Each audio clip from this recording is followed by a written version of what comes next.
Well, this week has certainly been a very interesting week for Xbox, with obviously the horrific news coming out in regards to the layoff and game cancellation, but then some pretty good news coming out about new games coming out soon to the Xbox platform and so much more. So there really is a ton to cover in today's video, some of which isn't too great for Team Green. Before we dive in though, my name is Fletcher and this is Xbox Nation. If you're new here or just returning, I cover everything from Xbox news, reviews and updates every single day, so make sure to hit that subscribe button so you don't miss out on the latest and greatest Xbox content. Now with that out of the way, let's dive into the big Xbox news coming to us for this week.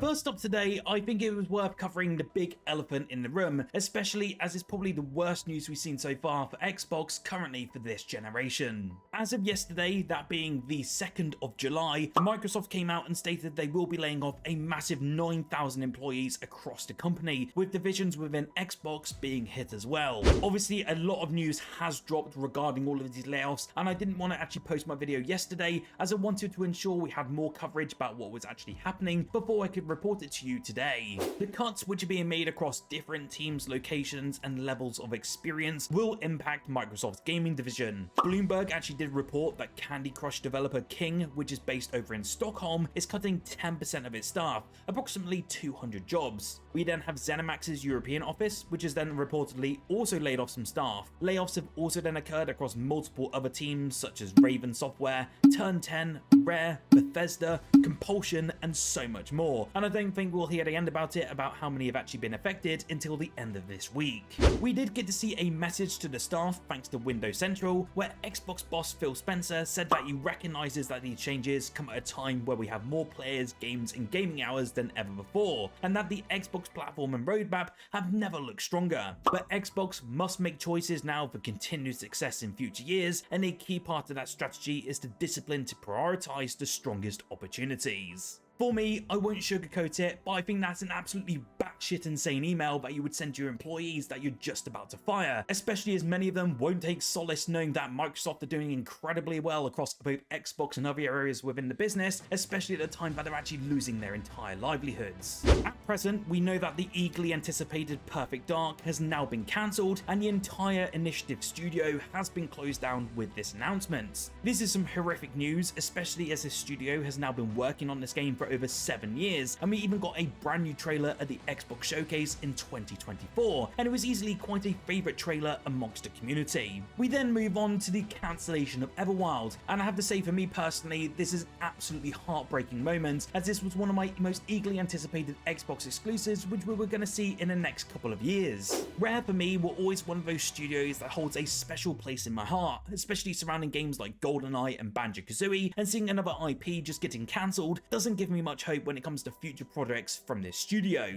We even got the news on top of this that Banjo and Sea of Thieves director Greg Mayles, who is one of Rare's most experienced employees, is now leaving the company after 35 years. And if there isn't a blow to one of the most cherished studios in gaming history, then I don't really know what to think anymore. What's more is that going back to February of this year, Phil Spencer did state on an Xbox Era podcast that Rare are making good progress with their game, and that Xbox wants to support them to ensure they have time to make a great experience. I think it's safe to say that we really can't take their word for things these days. If we're seeing the head of Xbox saying that a game is in good stead and then cancelling it only a few months later, then I think there's some serious issues, especially when it comes higher up the hierarchy, especially within Microsoft. I will always give you my honest opinion here on the channel, especially when it comes to layoffs like this, because unfortunately it's a pretty dark day, especially when it comes to Xbox, and you have to kind of look at it and think who actually greenlit these projects to go on for such an expansive amount of time. For instance, if the game really wasn't profitable or it didn't look in good stead, why continuing on with it and wasting so much money and then laying off people at the end of it with the hopes that their game might actually come out? It just seems absolutely bonkers to me, and I really hope it's rectified and we see some changes up the hierarchy for sure. Ultimately, I do understand that Microsoft is a business and they want to make sure they're getting record profits, especially for their shareholders, and making sure that it's sustainable for future projects. However, I do think there does need to be some shake-up, as I mentioned before, to basically ensure that this issue really never does occur again, because that amount of people losing their jobs and livelihoods is just utterly heart-wrenching. For me, my heart really goes out to those developers, as at trying times, especially when a job market is in a great state anyway, and the game industry is seeing layoffs left, right and center, it doesn't give much security, especially if you're wanting to see more developers, more games, and so much more coming from Xbox in this day and age. Ultimately, we are gamers and we just want to support the industry that we love and play some great games, and it's a terrible state of affairs not just at Xbox, but for the industry as a whole. So now on to some positive news which actually came out today, and I tell you what, this is one huge announcement which I know that many of you have been really eagerly anticipating. In an announcement that personally I never thought we'd actually see, it's officially been confirmed that Helldivers 2 will be coming to both the Xbox Series X and S consoles this August, and pre-orders are beginning for this one on the Xbox Store as of today. The game's Xbox Store page actually confirms that PlayStation is handling the publishing for this release, and observers have actually pointed out that Gears of War Reloaded is going to PS5 on the very same day, so perhaps some kind of deal was actually struck for this. Whatever the case, you can now pre-order the game at a price point of £35 here in the UK or $40 in the US, or you can go a little bit more if you want the Super Citizens Edition, and better yet, Helldivers 2 will officially support crossplay across all the consoles and PC. For those of you who haven't heard of it before though, this is a very explosive and absolutely insane co-op action game which has you and up to 3 others diving onto planets to complete objectives or facing off against waves of bugs, robots and more. This game has easily been considered one of the best co-op games of the past decade, and visually it's utterly spectacular. I can't wait to dive into the release of Helldivers 2, especially on the Xbox consoles, and as usual I will have a review up of this game just prior to its launch day, so make sure you're subscribed down below.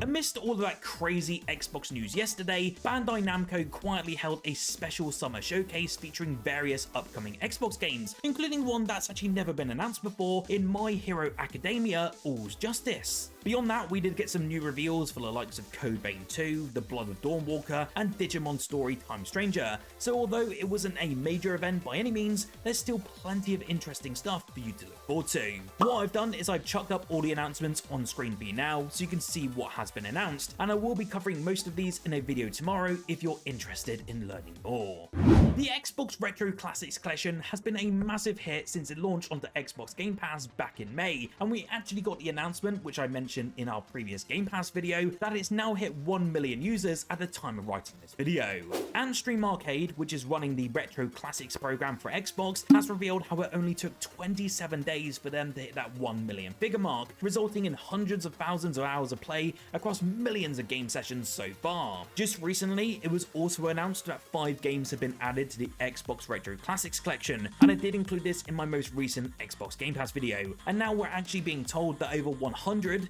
specifically 120 games, will be added in the coming months, spanning the rest of 2025 and into 2026. None of these have actually been revealed as of yet, but the team says the titles will also bring their own tournaments and challenges with them when they finally arrive. I am actually quite curious. Did you play the Retro Classics collection when it landed onto Xbox Game Pass? I actually really enjoyed it when I first booted it up on the service, but I haven't played it since a couple of days after it launched. You'll have to let me know your thoughts on it in the comments below.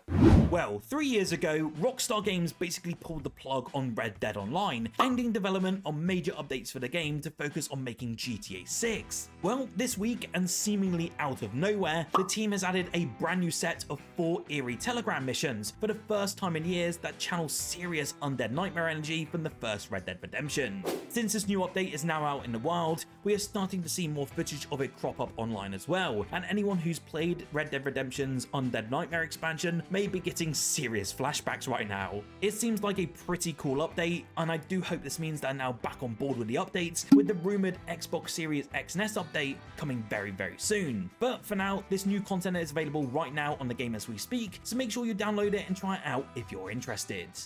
Of course, as I mentioned previously in this video, we did get some new Xbox Game Pass editions for this July, as Xbox finally released their Wave 1 update, and I tell you what, there's some pretty cool games for us to get excited about. What I've done is I've chucked the graphic up on screen for you now, which just includes the games so far, but if you're interested in finding out more about these games, or if you just want to see the 15 announcements which actually came out with this update as of Tuesday, then you can check out my video in the comments section below. For me personally, I'm incredibly excited to be diving back into the Ascent, and I highly recommend it if you've never played it before.